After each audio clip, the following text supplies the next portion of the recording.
10 foot দৈর্ঘ্য ছবি অঙ্কন করে প্রভু শ্রীরামকে শ্রদ্ধাঞ্জলি জ্ঞাপন করল বিবেকানন্দ আর্ট একাডেমির ছাত্রছাত্রীরা। সোমবার অযোধ্যায় প্রভু শ্রী রামলালার প্রাণ প্রতিষ্ঠা করা হয়। এই শুভ সন্ধিক্ষণে লক্ষ্মীপুরের বিবেকানন্দ আর্ট একাডেমির ছাত্রছাত্রীরা 10 ফুট দৈর্ঘ্য প্রভু শ্রীরামের ছবি অঙ্কন করে শ্রদ্ধা জ্ঞাপন করে। এরই সঙ্গে বিবেকানন্দ আর্ট একাডেমির সম্পাদক সত্যজিৎ দাস রাম মন্দিরের আদলে একটি নকশা তৈরি করেছেন, যা সকলের প্রশংসা কুড়িয়েছে। এদিন উপস্থিত ছিলেন লক্ষ্মীপুর পৌরসভার পৌরপতি মৃণাল কান্তি দাস, বিশিষ্ট চিকিৎসক পি.কে. দাস প্রমুখ। ব্যুরো রিপোর্ট, আজকের বড়া।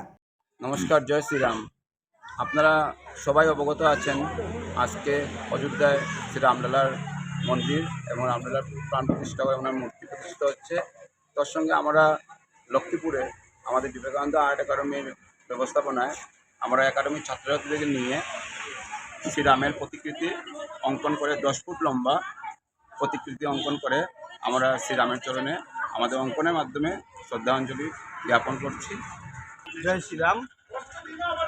আজ 22 জানুয়ারি আমরা পুরা ভারতবর্ষ তথা পুরা বিশ্বে জানি যে আজ আমাদের অযোধ্যায় আমাদের প্রিয় রামদেবজির প্রাণ প্রতিষ্ঠা হয়ে গেছে।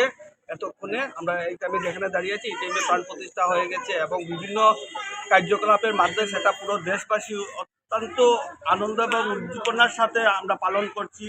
সেই সাথে লক্ষ্মীপুর বিবেকানন্দ আর্ট একাডেমি সেটা আজ তো করেছে, আমি সেটার ব্যাপারে বলবো, কিন্তু ওরা এই আজকের ব্যাপার না, প্রত্যেকটা অনুষ্ঠানে তাদের নিজেদের দক্ষতা এবং তাদের নিজেদের অভিজ্ঞতা অনুযায়ী তারা প্রত্যেকটা অনুষ্ঠানে যেটা আমাদের অনুষ্ঠান অবজার্ভ করতে হয় সেই বিবেকানন্দ আর্ট একাডেমি করে যায়। এবং আজকে তারা অত্যন্ত তাদের যে স্টুডেন্টগুলো আছে অত্যন্ত নিখুঁতভাবে আমাদের শ্রী রামজির মূর্তি ওরা বানিয়েছে।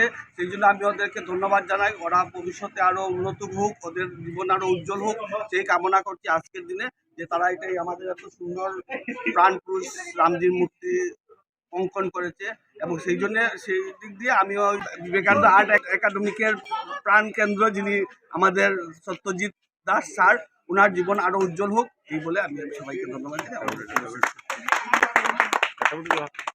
আপনারা দেখছেন আজকের Barak, a house of Adrija digital media.